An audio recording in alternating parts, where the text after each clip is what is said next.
Vamos lá! Começamos o capítulo com Tatsumaki, Genos e Saitama na capa de One Punch Man. Nossos personagens estão fantasiados para o Halloween e o Saitama tá a cara de um personagem da New Heroes. A Tatsumaki, quem vê pensa, é essa mocinha boazinha e fofa que está na capa. O texto que apresenta os nossos personagens é a convocação de que o mal jamais escapará deles. Yo Geek, isso aqui é o LP e você está no canal do Geek Brasil. Fiquem ligados que esse vídeo contém spoilers do capítulo 194 do mangá de One Punch Man. Antes de falarmos sobre o tema do nosso vídeo, se liga no Apoia-se da Novel do Geek Brasil. Os apoiadores da Rota do Guardião já receberam o volume 1 da Novel e estão prestes a receber o volume 2 também. Se você está acompanhando a Novel, tem muitos conteúdos extra disponíveis no volume. Então clica no link da descrição e fortaleça a Light Novel do Geek Brasil. Agora sim, vamos ver com quantos Flash se faz um Saitama.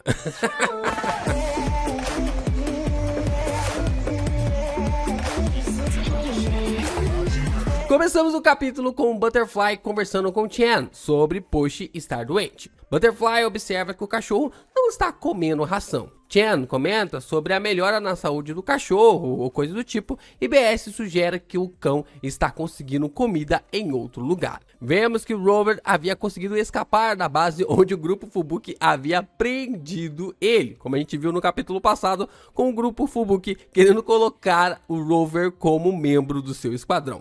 Chen menciona que Saitama havia conversado com o herói de classe S Flash, que estava ali discutindo toda uma questão envolvendo os dois. Butterfly levanta a preocupação de que Saitama possa ser tão perigoso quanto Forte havia afirmado. Então, vamos para o lugar onde Flash e Saitama estão e vemos uma sala de treinamento da Associação de Heróis. Flash desafia Saitama para um combate, estabelecendo uma regra. Se Saitama conseguir acertar um golpe eficaz nele em 30 minutos, o careca vence. Caso contrário, o prota se tornará o discípulo de Flash. Saitama concorda com as condições do desafio, mas expressa sua descrença, dizendo que não aceitará Flash como discípulo se ele o vencer. E assim, o herói de classe S concorda com ele. Flash diz para Saitama que eles podem começar, mas então o careca praticamente se teleporta para perto do Flash, o que faz o herói de classe S recuar rapidamente, dizendo que tudo isso foi algo perigoso demais. Flash expressa sua surpresa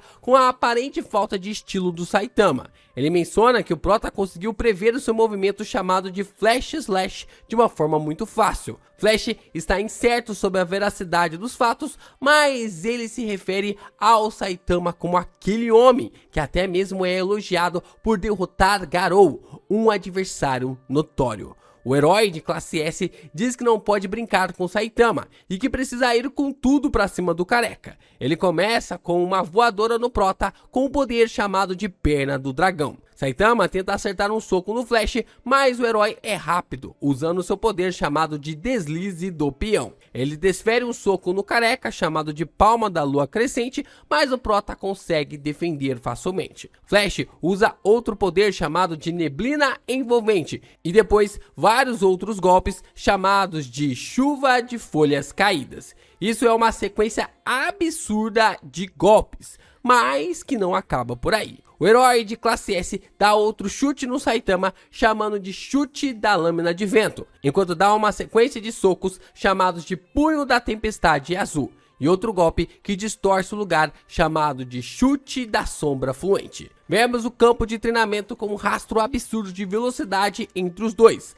até que o Flash invoca sua técnica suprema chamada de punho do Flash com um buta soco. Mas o Saitama simplesmente para o punho do Flash como se fosse feito de plástico, empurrando para o lado e abrindo a guarda totalmente do herói de classe S. Flash enxerga a morte na frente dos seus olhos, e quando o punho do Saitama lhe acertaria, Genos acaba lhe chamando. O impacto do golpe do Saitama ao fundo é avassalador, e Flash vê a morte passando pelos seus olhos. Genos pede desculpas por ter interrompido seu mestre enquanto estava treinando um candidato a discípulo. Mas é que havia realmente chegado um alerta de monstros. O Cyborg está ali mais para provocar o Flash com um sorriso debochado. Flash fica assustado, dizendo que o careca nem deu tempo para ele usar sua técnica proibida e que morreria sem usar sua carta máxima. Os três partem em direção ao chamado, enquanto o Flash ri de uma forma debochada, dizendo que é uma pena que o careca não havia conseguido lhe acertar e que por enquanto eles devem adiar a luta. Genos questiona por que Flash está dizendo aquilo e por que está suando tanto. O Saitama diz que o Cyborg precisa direcioná-los, porque ao lado do Flash, com certeza eles vão se perder, se lembrando do parto que foi para voltar para a superfície na saga dos monstros. Vamos então para a cidade E, e os heróis Momotaroy, número 29 da classe A, Rony, número 57 da classe B, e Heavy Kong, número 33 da classe A, estão lutando contra os monstros. Tanto o Momotaroy quanto o Heavy Kong parecem ocupar posições que já pertenciam a alguns heróis, né? Ou meio que talvez o Murata e o One estejam atualizando o ranking dos heróis, né? Talvez não, né? Eles estão atualizando o ranking dos heróis, e aí decidiram colocar esses dois heróis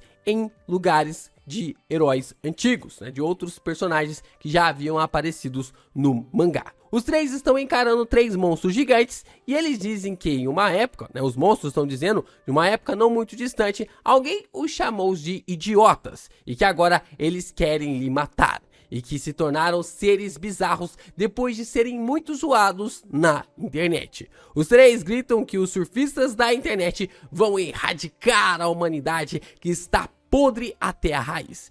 E o narrador revela que o nível de desastre deles é demônios, e eles são chamados de os surfistas da internet. Rony os chama de malignos, e que eles não são capazes de derrotá-los. Mas então, alguém encapuzado surge no meio da batalha, o que faz Heavy Kong pedir para que ele saia daquele lugar o mais rápido possível. Os monstros dão um chute e derrotam os três heróis instantaneamente, e questionam ao encapuzado o que ele quer. E se o garoto não sair dali, vão fazer com que ele saiba que o desespero não é algo tão distante assim. O personagem misterioso diz que não quer nada com os monstros, mas que ele está apenas à espera de um certo herói. A face do personagem se assemelha bastante com a máscara que Apollo estava usando lá na saga da Fubuki, da Tatsumaki e também da Psychos. E ele pede para que os monstros não se preocupem com ele e apenas continuem se divertindo. Os monstros comentam que sentem que o personagem misterioso filmará eles, e a forma como ele vai postar isso na internet vai ser para um deboche total deles, e que suas antenas estão gritando para que eles matem o jovem. Mas a única coisa que o jovem diz é que ele havia chegado. Então, ao fundo, vemos Saitama, Genos e Flash se aproximando. Genos então fica preocupado com o civil que pode estar à mercê dos monstros, enquanto Saitama parece reconhecer quem é o encapuzado. Então, ele se revela como o Sonic da velocidade do som. Mais uma vez, e sorri dizendo que estava tão feliz que não acreditava que finalmente havia encontrado o Saitama e que havia sido um desperdício ter observado uma luta tão horrível como aquela ao ponto de esperar o Saitama chegar. Mas então, ao fundo, Sonic observa Flash, e o herói de classe S parece chamar a atenção do rival do Saitama, que é uma rivalidade ali de mão única.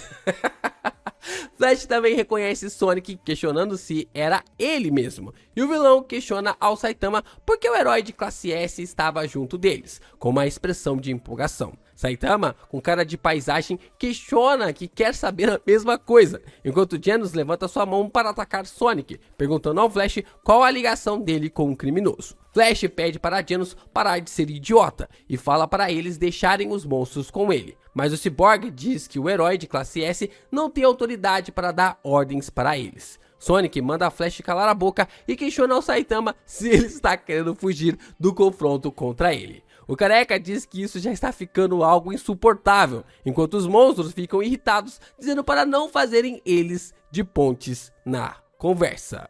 Então, para criar um caos ainda maior, um outro grupo de pessoas acaba chegando no local, dizendo que realmente isso se trata de uma reunião impressionante e que foram poupados do trabalho de procurá-los. Vemos que se trata de Hellfire e Gale, pedindo para que Sonic colabore com a execução do Flash e que esse será o último convite deles. Saitama fica indignado que mais deles chegaram. Os monstros questionam o que está acontecendo e Genos pergunta quem são esses caras.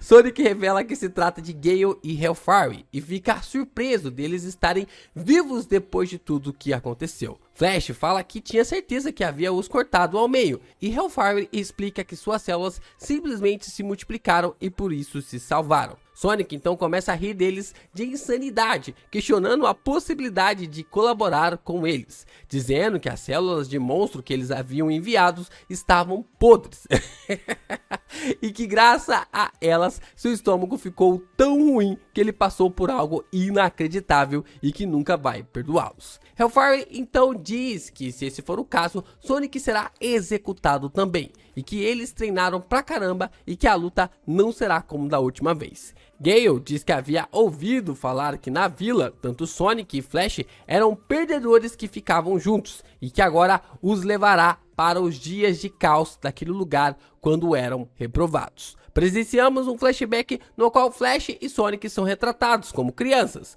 com Flash sofrendo com as pessoas do seu passado. Mas então Flash se lembra de algo extremamente importante. No lugar na qual ele viveu, naquele caos maluco, existia um cubo de God bem na sua vila e que ele havia esquecido disso, ele havia esquecido dessa memória. Flash então diz para Saitama que a função do discípulo é afastar as brasas que caem sobre os ombros de seu mestre e pede para o careca ir para a luta. O que deixa o Saitama e Genos indignados. Os monstros então decidem atacar os heróis e Genos e Flash fatiam eles inteiramente sem dificuldades nenhuma. Flash aproveita a oportunidade e dá cabo também em Hellfire e Gale, mas ambos usam Kawaii no jutsu e conseguem escapar. Sonic decide atacar o Saitama no meio do caos e mais uma vez falha miseravelmente. O Prota faz o buraco no meio da rua no formato do corpo do velocista. Flash diz que Sonic havia ficado mais forte, mas ficou surpreso pelo velocista ter atacado o careca e não ele. O que ele entende que existe alguma espécie de rixa entre os dois. Saitama fica indignado de que o Sonic havia ali atacado umas 3 ou 4 vezes já. Genos diz que se sua memória não estiver enganada, já é a 6ª vez. E Sonic, lá dentro do buraco, pensa que é a 14ª que o careca lhe derrota. O Prota diz que vai cooperar assim com o Flash com a procura de Manako e que ela deve estar passando por algum apuro em algum lugar. Saitama diz que quer que todos voltem e que ele fará isso sozinho. Ele já está farto de pessoas que lhe buscam para ser seu rival, discípulo, mestre ou qualquer coisa do tipo. O careca diz que não tem nada para ensinar, nada que queira aprender e nada que queira competir. Mentiroso. Fica morrendo por dentro das derrotas do King no videogame, né? O cara é um baita mentiroso. E aí os três começam a pensar nas palavras do Saitama e questionam se ele está com medo de dar um passo a mais. Esse povo é tudo maluco. Genos diz que está tudo bem, porque ele consegue aprender com seu sensei a cada segundo, e o que deixa o careca sem entender nada. Flash então diz que Saitama é como alguém que é careca e ainda usa uma peruca, que o que ele precisa é ter mais confiança. Cara, que desgraçado. Sonic fica ainda mais entusiasmado por ser derrotado tão facilmente pelo careca e fica empolgado por mais um duelo que pode vir futuramente. Sonic foge enquanto Flash e Genos vão atrás dele, o que deixa Saitama frustrado porque eles não entenderam nada do que ele queria, o que faz o careca mandar uma mensagem pro King para eles jogarem videogame. Saitama então chega na casa do King para duelar e apresenta para ele um desenho da Manako e King responde que já viu essa imagem em algum lugar. King vai até o lugar que havia encontrado a Manako e coloca uma armadilha com um prato de comida e assim os dois conseguem encontrar a monstro. Flash fica surpreso do Saitama ter encontrado e o careca responde que só custou para ele 3 painéis. quebrando totalmente a quarta parede. Manako está chorando, dizendo que estava se sentindo muito desamparada e está mandando mais um rango para dentro. Flash diz que é incrível o fato dele ter sido superado, o que faz Saitama dizer que é pelo fato dele ser terrível em se localizar. E o herói diz que quer saber de tudo da Manako sobre God, o que faz a monstro quase engolir em seco a comida. Manako começa a negociar pratos de refeições com eles sobre as informações, e Flash percebe que Manako não sabe de nada, que ela estava só apenas enrolando, pior do que o Jon Snow. Flash diz que é mais fácil eles irem atrás do Blash para saber mais sobre o assunto. Eles vão até um dos pontos da agência de heróis que ficam ali no condomínio na qual Saitama está morando e usam um elevador. Flash diz que eles vão atrás do Blash, mas não acredita que o herói será facilmente encontrado, já que ele fica se escondendo em outras dimensões. Mas assim que eles chegam lá,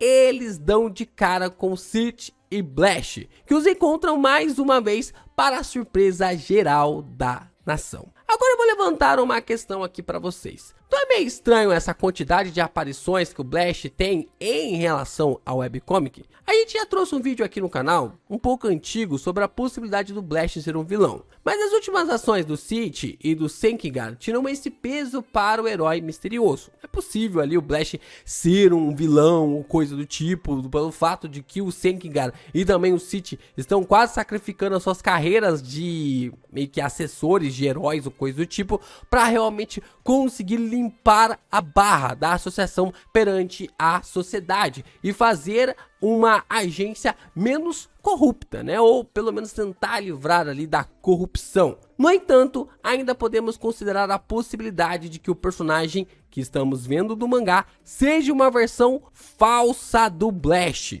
É complicado falar sobre esse assunto sem dar muitos spoilers da webcomic, mas na próxima semana vou trazer um vídeo falando mais sobre este tema. Esse é um tema bem complicadinho para a gente discutir aqui sobre essa complexidade, sobre o Blash ser um clone, né? Sobre esse Blash ser um Blash falso, mas eu acredito que essas frequentes aparições do Blash, um personagem que é misterioso pra caramba na mídia vizinha, tem algum propósito por detrás. Teremos que esperar para descobrir o que o Mon e o Murata estão cozinhando.